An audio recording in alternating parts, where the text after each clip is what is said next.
हुआ ये कि शनिवार रात को चीन ने पाकिस्तान के एक नए सैटेलाइट, नाम था इसका PRSCE-03, इसका सफलतापूर्वक लॉन्च किया। यह लॉन्च इन्हें ताइवान सैटेलाइट लॉन्च सेंटर से किया था। इसको लॉन्च करने के लिए जो इन्होंने रॉकेट काम में लिया उसका नाम लॉन्ग मार्च 6 कैरियर रॉकेट था, जिसने सैटेलाइट को ले जाकर अंतरिक्ष में उसकी सुनिश्चित कक्षा में डाल दिया। लेकिन चीनियों ने और पाकिस्तानियों ने अपने लेटर में यह कहीं नहीं बताया कि इसे कहां पर छोड़ा गया। लो अर्थ ऑर्बिट में, मिडिल अर्थ ऑर्बिट में, हाई अर्थ ऑर्बिट में नहीं बताया गया। बस यह आया कि पाकिस्तान का इंडिजीनियस EO3 सैटेलाइट जो है वो माइलस्टोन हमने स्थापित कर दिया है।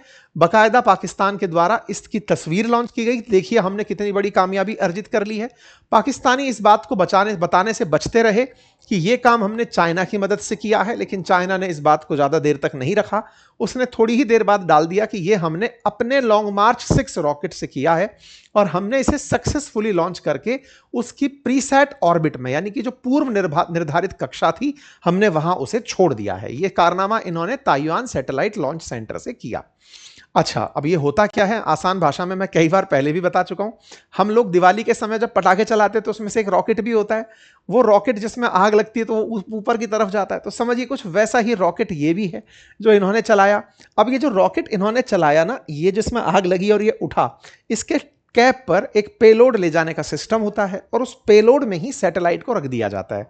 तो ये रॉकेट जब आग लगते हुए ऊपर जाता है तो ये उस हाइट तक पहुंचता है जहां तक इसे पहले से निर्धारित किया गया कि यहां तक सैटेलाइट पहुंचाइए। अगर नियत की मतलब दूरी है कि 500 किलोमीटर तक पहुंचे तो लो अर्थ ऑर्बिट, 1000-2000 तो मिडिल अर्थ ऑर्बिट और 35,000 तक हाई अर्थ ऑर्बिट की रेंज को माना जाता है। ऐसे में इसके पेलोड्स जब रखे हुए जाते हैं तो इन पेलोड्स में सैटेलाइट रख देते हैं। अलग अलग सैटेलाइट्स रखे जाते हैं। जैसे भारत भी जब अपने सैटेलाइट्स भेजता है तो इनके रॉकेट का नाम GSLV, PSLV, ये रॉकेट्स हैं हमारे पास। पाकिस्तानियों के पास में अपना ये सिस्टम सक्सेसफुली कामयाब नहीं है। ऐसे में ये चाइना की मदद से अपने सैटेलाइट को भेज दिए। अंतरिक्ष में ये सैटेलाइट पहुंचा तो खबर आई कि ये चौथा सैटेलाइट है। इससे पहले इन्होंने 2025 में भी सैटेलाइट भेजे थे। तो देखो अक्टूबर 2025 की न्यूज कटिंग, ऐसे देखो फरवरी 2026 की न्यूज कटिंग। तो 3 बार इन्होंने सैटेलाइट्स भेजे। तो अक्टूबर 25 में भेजा, फरवरी 26 में भेजा। इन्होंने 3 बार सैटेलाइट ऑलरेडी भेजे हुए हैं। तो कुल मिलाकर चीन पाकिस्तान की मदद के लिए सैटेलाइट्स भेज रहा है। इतना ही नहीं, चाइना तो अब पाकिस्तान के 2 एस्ट्रोनॉट्स को लेकर अंतरिक्ष भी घुमाने ले जा रहा है। चाइना ने अपना तियांगोंग स्पेस स्टेशन अंतरिक्ष में स्थापित किया था 2021 में। जैसे इंटरनेशनल स्पेस स्टेशन है ना, जैसा भारत अपना गगनयान बनाना जा रहा है ना, वैसे ही चाइना वालों का एक तियांगोंग स्पेस स्टेशन है जो ऑलरेडी अंतरिक्ष में तैर रहा है। 2021 से ऑपरेशनल है। 3 लोग उसमें रहते हैं। तो इसमें 2 पाकिस्तानियों को ले जाने की बातचीत चल रही है कि चलो भाई 2 पाकिस्तानियों को हम अंतरिक्ष घुमाकर लेकर आएंगे। ये सारे काम ये जो करते हैं स्पेस स्टेशन तक पहुंचने के, उसके लिए जैसे भारत में श्रीहरिकोटा है, ऐसे ही इनके यहां पर ताइवान करके जगह है, वहां से इसे लॉन्च किया जाता है। अच्छा, अब ये तो हो गया इनका अपडेट। हमें क्यों चिंता?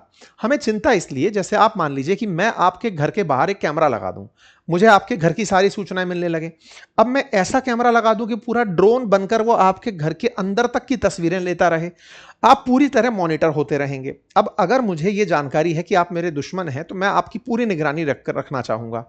पाकिस्तान तो हमारा सख्त दुश्मन है, तो वो तो हमारी एक एक निगरानी रखना चाहेगा और चीन के साथ मिलकर तो वो उस निगरानी को और ज्यादा करना चाहेगा, क्योंकि तकनीकी में चीन बहुत फार बेटर हो चुका है। ऐसे में भारत की चिंताएं होना लाजमी है कि भैया सुनो, ये जो ऊपर अंतरिक्ष में तुम कैमरा भेज दिए हो जिससे आप पूरा पूरा भारत को फोटो खींच के देखोगे, अब हम क्या कर सकते हैं, हम अपनी सुरक्षा के लिए क्या कर सकते हैं और कैसे हमारी सुरक्षा और बेहतर हो कि दुश्मन कभी हमारे ऑलरेडी भेजे हुए सैटेलाइट्स को नुकसान ना पहुंचाए। यहीं से चर्चा निकली कि चलो भाई भारत को सुरक्षित करते हैं। भारत को सुरक्षित करें किससे? होने वाली मिसाइल हमले से, फाइटर जेट्स के हमले से। तो करने के लिए क्या करें? तो हमने अपने दिमाग में सबसे पहली चर्चा निकाली हमारे अपने SBS-3 सिस्टम की। SBS-3 सिस्टम की चर्चा सुदर्शन चक्र की चर्चा के रूप में निकल कर आई, जिसे स्पेस बेस्ड सर्विलांस सिस्टम कहते हैं। असल मायने में भारत ने 27,000 करोड़ का अगले 10 साल के लिए बजट रखा है 52 सैटेलाइट भेजने का। इन 52 सैटेलाइट सिस्टम को संयुक्त रूप से सुदर्शन चक्र कहा जाएगा, जिसमें से 21 सैटेलाइट को भेजेगा इसरो और 31 सैटेलाइट प्राइवेट कंपनियों के द्वारा भेजी जाएंगी। 2026 का जो तीसरा जो वो होगा, थर्ड क्वार्टर जो होगा अगस्त सितंबर के बाद का, उस समय इन सैटेलाइट्स को भेजने की सुर्खियां आपको सुनने को मिल जाएंगी। ये कुल 52 सैटेलाइट जमीन में 500 किलोमीटर से लेकर 36,000 किलोमीटर तक जमीन से ऊंचाई पर इन्हें छोड़ा जाएगा और इन्हें बाकायदा इसरो, डीआरडीओ और ये एयरफोर्स सब मिलकर के एक तरह से स्पेस फोर्स के पॉइंट ऑफ व्यू से भेजेंगी। इनके अंदर जो सैटेलाइट्स जाएंगी उनमें से सिंथेटिक अपर्चर रडार लगी हुई सैटेलाइट्स भी होंगी। ये सबसे खास मानी जाती हैं। कहा जाता है कि अगर बादल है, कोहरा है, फॉग है, जो भी है, मतलब बारिश भी है, तो भी ये 24 घंटे बढ़िया पिक्चर क्वालिटी के साथ फोटो खींच सकती हैं।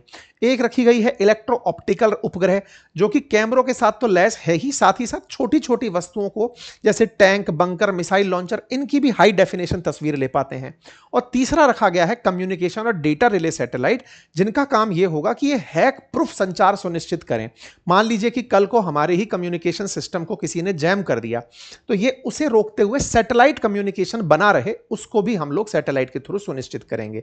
इतना ही नहीं, पहले से प्री डिफाइन अगर हमने कुछ तस्वीरें सैटेलाइट्स को दी हुई हैं, तो वो दुश्मन की सैटेलाइट्स को, फाइटर जेट्स को एआई की तकनीक से पहचान कर अर्ली अलार्म हमें दे पाएंगे। तो ये जो हमने सुदर्शन चक्र का विकास करने का सोचा है, ये काम कैसे करेगा उसे समझिए।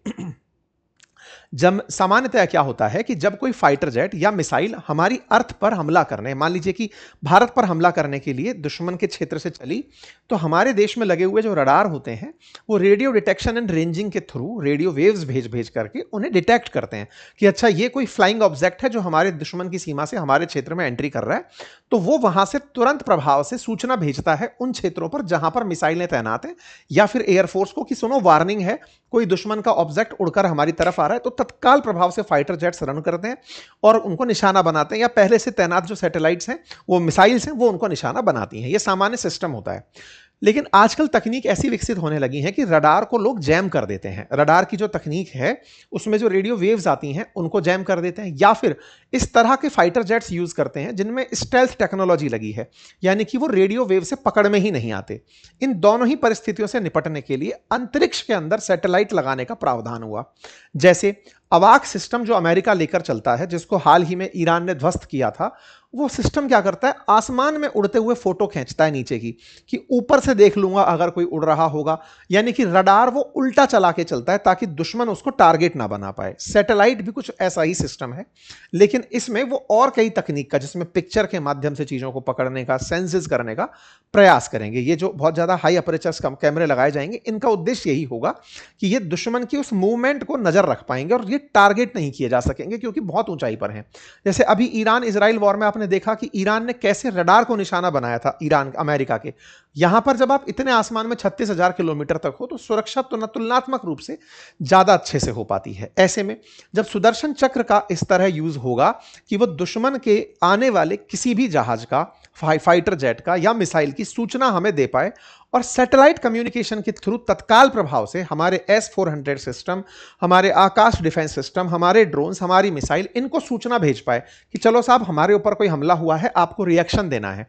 तो एक प्रकार से दोहरी सुरक्षा सुनिश्चित करेगा। इतना ही नहीं, जो हमारे ऑलरेडी इस तरह के भेजे हुए सैटेलाइट्स हैं उनकी भी सुरक्षा करेगा, क्योंकि ये जो अभी हम स्पेस बेस्ड सर्विलांस 3 लॉन्च कर रहे हैं, जिसे सुदर्शन चक्र कहा गया, जिसे प्रधानमंत्री ने अभी 15 अगस्त के अवसर पर लाल किले की प्राचीर से अनाउंस किया था, उससे पहले भी हमारा SBS-1, SBS-2 चल रहा है। अटल जी के टाइम पर ही सबसे पहले सैटेलाइट्स छोड़े गए थे, जो कि धरती की तस्वीरें खींचने के लिए थे, ताकि दुश्मन पर निगरानी भी आसानी से रखी जा सके। लेकिन अब इसका उद्देश्य केवल एक स्पेस फोर्स के तरीके से होगा, यह अपने आप में एक बड़ी चर्चा बनती है। उदाहरण के लिए जो SBS यानी कि जो स्पेस सर्विलांस का हमारा चरण है, उसके लिए प्रथम चरण जो था वो 2001 में ही शुरू कर दिया था, जिसमें हमने Cartosat 2A, Cartosat 2B, RISAT 2, Eros 2 इन सैटेलाइट्स को भेजा था। इसके बाद हमने SBS-2 यानी स्पेस बेस्ड सर्विलांस का सेकंड फेज 2013 में लॉन्च किया था, जिसमें हमने राइसैट, कार्टोसैट, कार्टोसैट, कार्टोसैट, कार्टोसैट, माइक्रोसैट, ये सारे सैटेलाइट्स भेजे थे।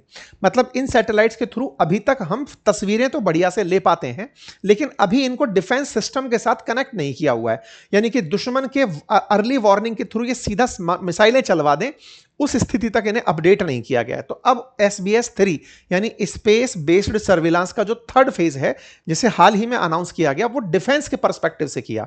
ऑपरेशन सिंदूर बीतने के बाद जब भारत ने यह एहसास किया कि हमारे देश पर पाकिस्तानियों के जो हमले हो रहे थे उन्हें हमारे डिफेंस सिस्टम्स ने नाकामयाब किया था। आपने बॉर्डर पर बहुत से हमले होते हुए सुने और उन्हें न्यूट्रलाइज होते हुए सुना। तो इसी को ध्यान में रखते हुए प्रधानमंत्री ने 15 अगस्त 2025 को जब लाल किले से संबोधन दिया, तब उन्होंने कहा कि अब हमारा ये जो देखा हमने नमूना अभी पाकिस्तान के हमलों का, उससे अब ये और ज्यादा इंटेंशन क्लियर हो गया है कि हमें सुदर्शन चक्र ऑपरेट करना पड़ेगा। और इस काम के लिए भारत ने 10 साल का टारगेट लिया है, जिसमें हम ना केवल अपनी डिफेंस को मजबूत करेंगे, बाकी अटैक को भी सुनिश्चित करेंगे। इस बात को डिफेंस मिनिस्ट्री के द्वारा भी दोहराया गया। 30 अगस्त 2025 को पीआईबी की एक कटिंग बाहर आती है, रक्षा मंत्री का एक बयान बाहर आता है, जिसमें यह कहा जाता है कि हम लोग सुदर्शन चक्र मिशन पूरी हवाई सुरक्षा के साथ 3 लेयर सिक्योरिटी के साथ चलाएंगे। अगर दुनिया में कहीं चल रहा है आयरन डोम, कहीं गोल्डन डोम, तो हमारा कैपिटल डोम होगा। एक अपने आप में दिल्ली को सुरक्षित करता हुआ सबसे पहला डोम बनेगा, उसके अलावा पूरे देश को सुरक्षित करते हुए। तो दिल्ली को ध्यान में रखते हुए 3 स्तरीय एक डोम पद्धति का अपनाया जाना सुनिश्चित हुआ है, जिसमें एक आउटर, फिर एक मिडल और फिर इनर रिंग बनाने की बात है। क्या पूरे देश को छोड़ दिया जाएगा? नहीं, पूरे देश के लिए तो सर्विलांस लगा ही है, लेकिन दुश्मन के लिए दिल्ली बहुत इंपॉर्टेंट है। दिल्ली क्यों है? क्योंकि दिल्ली में राष्ट्रपति भवन, प्रधानमंत्री आवास, कार्यालय, संसद भवन या फिर हमारी सुप्रीम कोर्ट और तमाम हमारे जितने भी सेना के मुख्यालयों के हेडक्वार्टर्स या फिर अर्धसैनिक बलों की जो टुकड़ियों के हेडक्वार्टर्स, ये सब यहां पर हैं। तो ऐसे में दुश्मन के लिए दिल्ली बहुत इंपॉर्टेंट है, और इसी को ध्यान में रखते हुए इस पर आउटर रिंग, मिडिल रिंग और इनर रिंग लगा करके इसको पूरी तरह से सेफ गार्ड करने का प्रयास किया जाएगा। इतना ही नहीं, दिल्ली के अलावा भी देश के जो खास सरकारी स्थान हैं, उनकी सुरक्षा भी इनके 3-3 लेयर्स के थ्रू सुनिश्चित करने का प्रावधान रखा गया है। डीआरडीओ हाल ही में एक ऐसी तकनीक का भी इजाद कर रहा है। होता क्या है ना कि हाइपरसोनिक मिसाइल, जिसकी स्पीड 5 मैक से ऊपर की होती है, जो लगभग 10,000 किलोमीटर या 6,000 किलोमीटर प्रति घंटे से ऊपर की रफ्तार से चल रही होती है, उस गति से चल रही मिसाइल को ट्रैक करना बहुत मुश्किल होता है, क्योंकि जब मिसाइल चलती है तो अपने आसपास एक इलेक्ट्रोमैग्नेटिक फील्ड पैदा करती है।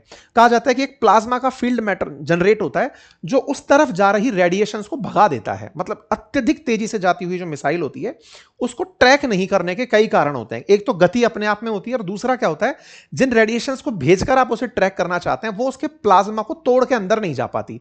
फाइटर जेट्स के अंदर जैसे स्टेल्थ टेक्नोलॉजी होती है, लेकिन फाइटर जेट्स 2.5 मैक से ऊपर के हैं ही नहीं दुनिया में, 3 मैक अधिकतम पकड़ लो। लेकिन जो हाइपरसोनिक मिसाइल है 10-10 मैक तक की हैं, तो उन्हें पकड़ना बहुत चुनौतीपूर्ण कार्य होता है। तो डीआरडीओ अब इस प्लाज्मा तकनीक को तोड़ने के अंदर काम कर रहा है, और वो इसे भी मिशन सुदर्शन चक्र के अंदर डालने का प्रयास कर रहा है कि जो प्लाज्मा तकनीक से युक्त जो मतलब प्लाज्मा बनता है, उसको तोड़ने के लिए DRDO electric radar development establishment की प्रयास में है, और जिसमें 6,000 किलोमीटर प्रति घंटे की रफ्तार की जो मिसाइलें हैं, उन्हें पकड़ा जा सके। इसके लिए एल बैंड ऐसा यानी active electronic scanned array radar का भी इस्तेमाल किया जाएगा, जो कि प्लाज्मा के साथ में कम प्रभावित होगा। ऐसी भी स्पेस टाइम एडेप्टिव प्रोसेसिंग विकसित की जा रही हैं, ऐसी एल्गोरिदम विकसित की जा रही है डीआरडीओ द्वारा सॉफ्टवेयर की मदद से, जो कि प्लाज्मा बनता देख करके उसे पहचान पाए। इस काम के लिए रडार में भी इन दिनों बदलाव चल रहे हैं, यानी आने वाले समय में हम केवल सैटेलाइट्स के थ्रू ही नहीं, हमारे डीआरडीओ की रिसर्च जो है उसके थ्रू भी अपने डिफेंस को मजबूत करेंगे, हमारी सुरक्षा को सुनिश्चित करेंगे। उम्मीद है कि आपको यह जानकारी काम की लगी हो। तभी जब पाकिस्तान ने इस तरह की सैटेलाइट लॉन्च की चाइना की मदद से, तो देश में चर्चा फिर से उठी कि भाई क्या हुआ प्रधानमंत्री जी की अनाउंसमेंट का। तो अपडेट है कि 2026 के 3rd क्वार्टर में इसका लॉन्चिंग होना शुरू हो जाएगा। बाकी आप सबके पास जैसे भी अपडेट होंगे मैं आपके सामने लाता रहूंगा। बाकी हाँ, आप हमें ट्विटर पर फॉलो कर सकते हैं, लिंक मैंने कमेंट बॉक्स में पिन किया है। चैनल पर नए हैं तो सब्सक्राइब कर लीजिए। अपना ख्याल रखिए, बहुत बहुत धन्यवाद।